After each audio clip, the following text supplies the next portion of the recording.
Bottom of the hour, get up. Statement of the night last night. Win streaks colliding. The Celtics had won 6 straight. The Pistons had won 7 straight. We pick it up in the first quarter. Jason Tatum. I got Rudy Gay in studio. Rudy, how about this move from Tatum right here? Ain't nothing over there, man. Go ahead, take this streak. He dropped something, right? Yeah, he dropped something. Yeah, no, pick it up. Watch that line. Breaking ankles on Cade Cunningham. Early, 7.5 minutes now in the third. Pistons leading by 6. And this became the Cade Cunningham show last night. Rudy, I don't know if this is a kid that all of America knows that well, but he's playing great. Man, I mean, former #1 pick. I think we're seeing the new version of Brandon Roy. Everybody remembers Brandon Roy. He's that good. I think he can really be that good. Cunningham, 21 points, 11 assists. Now we go to the fourth quarter. This is Malik Beasley knocking down a 3. Don't look now. Beasley had 26. He hit 6 threes. Having a great year. And count them. That's the 8th straight win for Detroit. Jalen Durant counting them out. The Pistons knock off the Celtics and make a statement. They were 14-68 last year, people. They lost 28 games in a row at one streak. They're now 7 games over 500.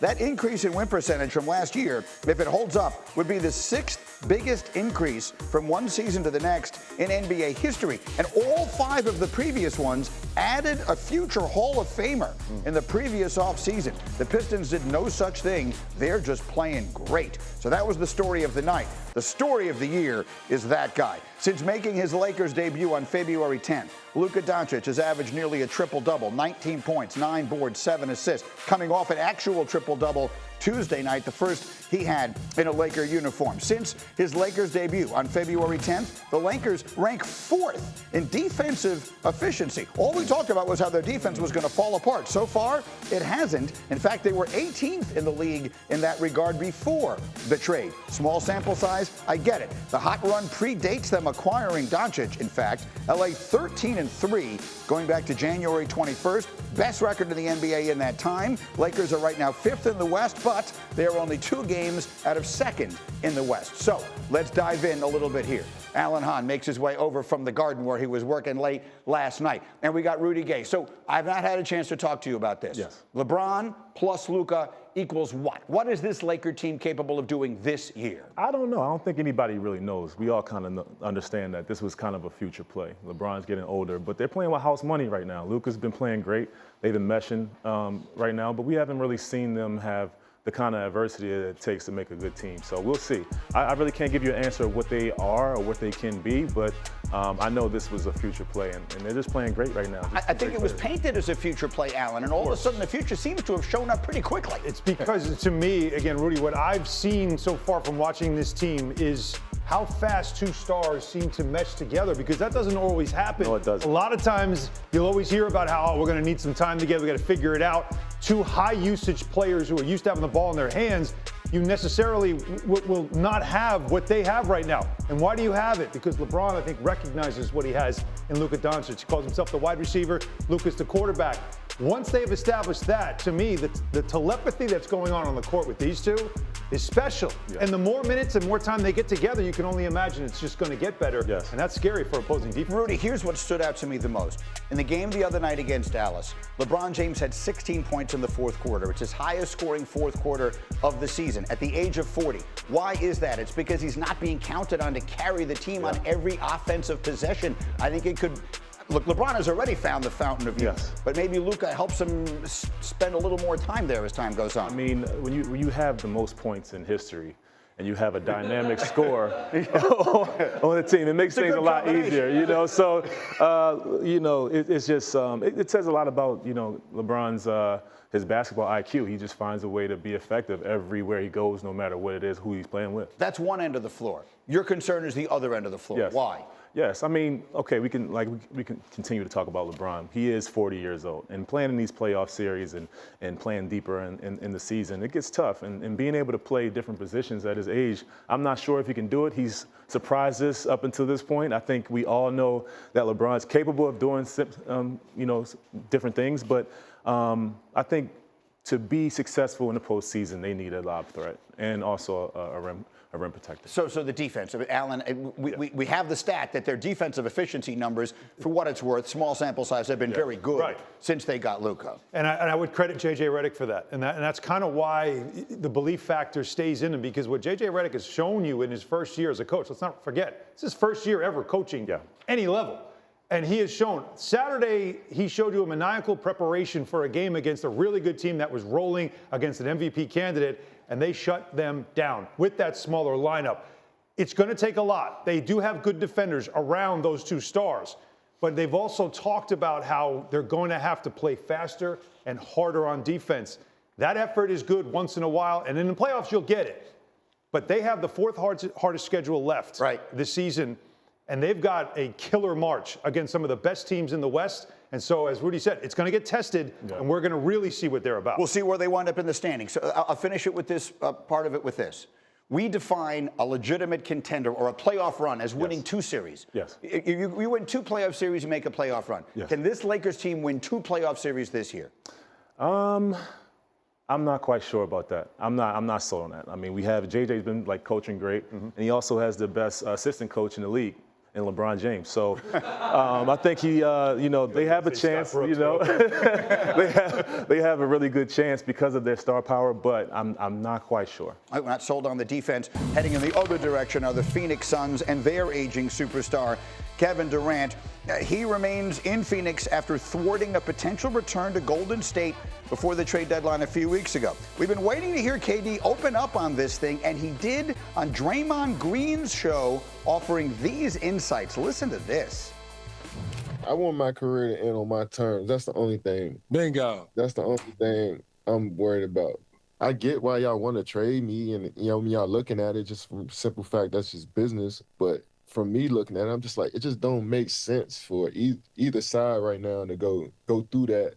You know what I'm saying? When we just play the season out, and if that's the decision you want to make, in the off season, then you figure it out. So big, yeah. It's just such a big change to make, and I've been through it before. I was like, damn, that's not really it. So that was a really interesting insight, and obviously talking directly to Draymond, who's there in Golden State, and we all know whatever their history is together. What did you hear from Kevin Durant there, Rudy?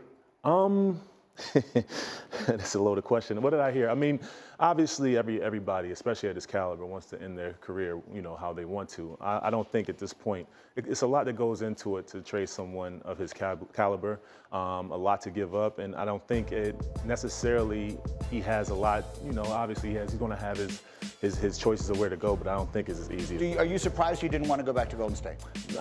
Well, no. I mean, it seemed like a bad breakup, for them, to end what they had. They were one of the most dynamic teams I've ever played against and been around. So to end that, it had to be a bad breakup. I'm not quite sure what it was, but I guess it was bad enough not to go back.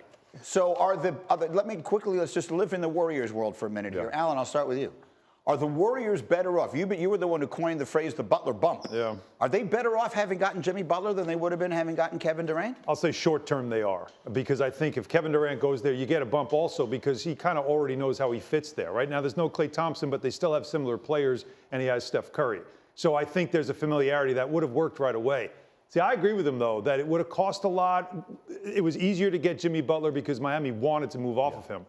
But I don't think Kevin Durant lives in the world of regret. I think he saw the situation and realized the story that would be. We all are going to regret the fact that we didn't get to see that team, like Rudy said, stay together because they were dynamic. Yes. And how many more championships would they have won? But also that we didn't get to see them reunite and see what it could be. Yeah. But there will be options for KD. So this Warriors team, with Jimmy Butler, as good as they've looked since he got there, same question. Can they win 2 playoff series? Could we see Golden State and Steph Curry back in the conference final? I think possibly, but they kind of run the same questions we have for the Lakers. They have dominant players, but they don't have size, and they have very smart basketball players as well. So I mean, that's one of those teams that they could be dangerous. I really can't put my finger on what they can do. I think the ceiling for both teams is probably Western Conference Finals, but they have to get there. If they get there, then we're really getting someplace. In the meantime, I asked everyone, where would you like to see Kevin Durant go? Where do you think he should go? Finish his career on his terms. Obviously, he'll make this choice, but what the heck? It's our show. We can make this choice for him as well. Alan, where should he go? Well, I'll tell you what. The first thing I would do, and it has to see, we see how the playoffs play out. If the Oklahoma City Thunder don't reach the finals again, Sam Presti, you got to get off that pile of draft picks and bring KD home. Because you can't keep running into that wall with this really talented young team and just keep saying, well, we're young.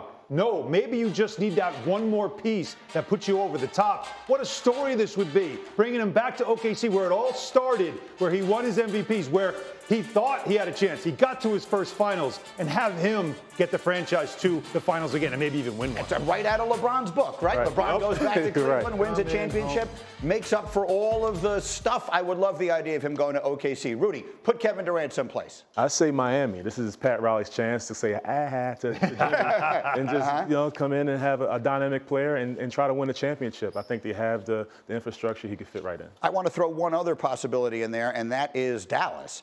I don't think there is a more motivated team and more motivated general manager in sports. That worked. As ridiculous as it sounds, you're right. I don't think they think it didn't work. I think we just think it didn't work. Plus, they've got the guys. They've got Anthony Davis. They've got bigs. And they've got a guy. Nico Harrison has got to want to win a title before Luka does in L.A. more than anyone has ever wanted. He didn't show you he's not all in now. He would be if it makes sense. On the floor, Alan, you were there. Jalen Brunson, 12 of the Knicks' 14 clutch time points as they held off the Sixers yesterday. What did you see from the Knicks last night? Well, I saw them again, what we've seen over the last couple of weeks now with them, at their best sometimes offensively and at their worst a lot of times defensively. Second half defense was poor, and Brunson had to bail them out. Thunder came from 18 down to beat the Nets last night. OKC 13-7 in games in which they trailed by double digits. That is on pace to be the best winning percentage in that stat by any team over the last 25 years. And then, Rudy, I want to show you a dunk last night from Portland's Shaedon Sharpe on the Wizards. First, he's going to turn defense into offense, all right? So he's going to make it. Rudy? What are these kids eating nowadays? What are you talking about? That doesn't look like you? No, it doesn't. I think you see yourself in that. We got one that looks like you. Give me Rudy Gay's best dunk. Give me Rudy Gay's best dunk. Right over here. Rudy, look, turn around. Here we go. Oh, what is this? Tell me about this play. What kind of camera was that? This is in. Okay. You don't need high def to see how good this was. Didn't have high def then, but you know what? That's about 20 pounds ago. It's about and it's about 20 years ago. Yeah, that too. Your best days were in standard definition. Yeah, can you guys give me that? I need that for my kids. The only thing missing is going like this to the We've got a great NBA Friday doubleheader coming your way this week. We got Donovan Mitchell and the Red Hot Cavs taking on Jason Tatum and the Celtics. Preview of the conference final could easily be. And then we got the battle for LA, the Clippers and Lakers, both teams playing great. That's